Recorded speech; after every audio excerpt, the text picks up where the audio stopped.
So the game plan for the next 40 minutes or so is, first we'll talk about how the gut and the immune system work hand in hand.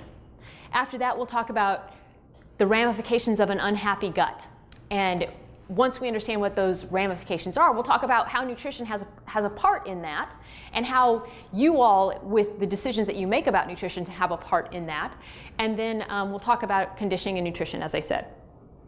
Let's talk a little bit about what the gut's function is, because you have to understand what the gut does in order to understand how to manipulate it so you can decrease stress associated with the GI tract.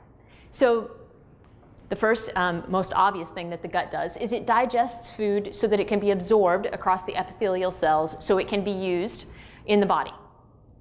A little side note here, there's a difference between digestion and absorption and bioavailability. So one of the things that we'll talk about at 250 is understanding pet food bags and what they're telling you, but just a little insight into that. If something is digestible, what that means is that it has crossed the gut barrier into the rest of the body. If it is bioavailable, that means that it actually is in the bloodstream and it is going to the target cells to be used. And an example of that is you will see on pet food bags it says things like chelated minerals or calcium proteinate is what it might say on the ingredient label. And what that means is that that is a form of mineral that is much more bioavailable and therefore useful by the body than something that is maybe digestible but not bioavailable. So how do we, we'll talk about supplements and pseudo nutraceuticals that can help decrease gut stress.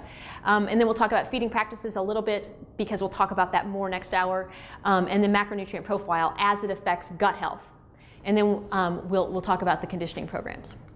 Bad things. So we know that based on a small study out of South Africa, dogs who don't get enough protein are susceptible to parasites.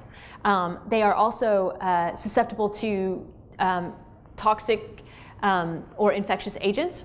They also lose body condition, and this isn't all the same study, but we know that dogs who don't have enough protein in their diet and lose muscle mass have reduced working careers. What about fat? Well, the thing about fat that's really interesting is that given the opportunity, dogs metabolize fat first, which is much different than people or cats. So people metabolize carbohydrates preferentially, dogs do fat, and cats metabolize protein preferentially. What that means for dogs is that if they work more than 10 minutes at a time, they've switched over from carbohydrate usage to fat usage.